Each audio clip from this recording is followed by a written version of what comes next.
Ang ating video ngayon ay karugtong lamang ng ating series na 10 bagay na dapat ilihim ng mga chosen ones. Narito na tayo sa pangatlong bagay na dapat ay isinisekreto o itinatago kapag ikaw ay isang chosen ones. Meron tayong 10 na mga bagay na dapat itago. At kung hindi niyo pa napanood ang mga videos ko tungkol doon sa number 1 at saka number 2, ay mangyari lamang na panoorin nyo ito pagkatapos niyo panoorin itong number 3.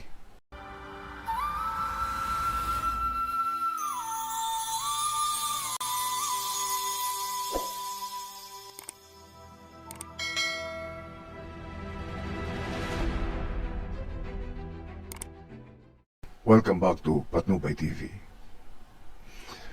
Paano kung ang pinakamalaking dahilan kung bakit napapahamak ang isang chosen one ay hindi talaga ang kanyang kaaway, kundi ang mga bagay na alam nila tungkol sa kahinaan ng isang chosen one. Bilang isang chosen one, hindi sapat na malakas ka, hindi sapat na meron kang itinatagong gift o kapangyarihan. Kailangan mo ring maging matalino sa pagprotekta sa sarili mo. Ang isa sa pinakadelikadong bagay na pwede mong ibunyag ay ang iyong mga kahinaan. Itago ang iyong kahinaan. Hindi lahat ng tao ay karapat-dapat malaman kung saan ka mahina. Dahil sa maling kamay, ang kahinaan mo ay nagiging sandata nila laban sa iyo. Narito ang mga dahilan kung bakit dapat itago ng isang chosen one ang kanyang kahinaan. Una, maaari itong gamitin laban sa iyo. Kapag alam ng ibang tao ang kahinaan mo, may kapangyarihan silang kontrolin ang emosyon at desisyon mo. Ang impormasyong ito ay pwedeng gamitin para manipulahin ka sa mga sitwasyon na hindi mo napapansin. Sa huli, ikaw ang mawawalan ng kontrol sa sarili mong buhay. Halimbawa, kapag alam ng isang tao na takot ka sa rejection, maaari kanyang piliting gumawa ng bagay na ayaw mo para lang matanggap ka. Pangalawa, nawawala ang respeto ng ibang tao. Hindi lahat ay may malasakit. May ilan na huhusgahan ka base sa kahinaan mo.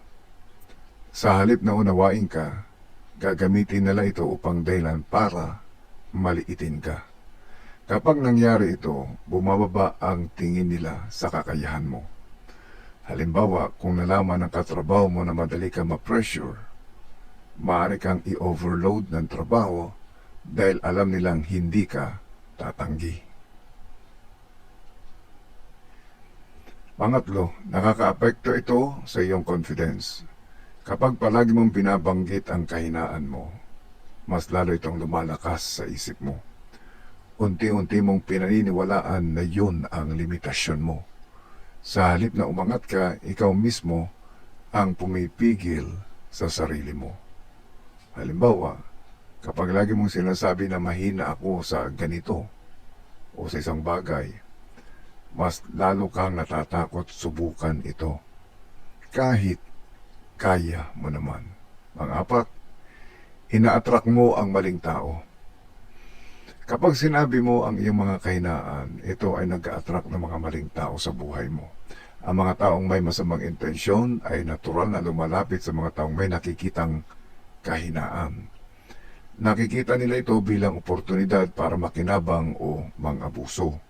Kaya mas nagiging target ka ng toxic na relasyon o sitwasyon. Halimbawa, kung alam ng isang tao na sobrang mabait ka at hindi marunong tumanggi, maaari kanyang abusin sa kakahingi ng pabor o kaya ay paghingi ng responsibilidad.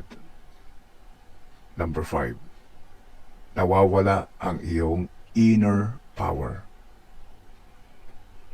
Ang tunay na lakas ay nasa kontrol at katahimikan. Lagi mong tatandain to bilang isang chosen one. Kapag ipinapakita mo ang kahinaan mo sa lahat, nawawala ang misteryo at respeto sa iyo. Ang tahimik na tao ay mas mahirap basahin at mas mahirap talunin. Halimbawa, ang isang taong hindi madaling mabasa ang emosyon ay mas may kontrol sa anumang sitwasyon kumpara sa taong lahat ay ipinapakita. Yung halimbawa, meron ka natanggap na magandang balita, yung katuwaan mo ay sobra-sobra. O kaya naman nagkaroon ng isang pangit na balita at ang kalungkutan mo ay sobra-sobra. Nakikita nila doon na ikaw ay mahina, madali kang matuwa at madali ka ring masaktan. Nasisira ang iyong inner power bilang isang chosen one.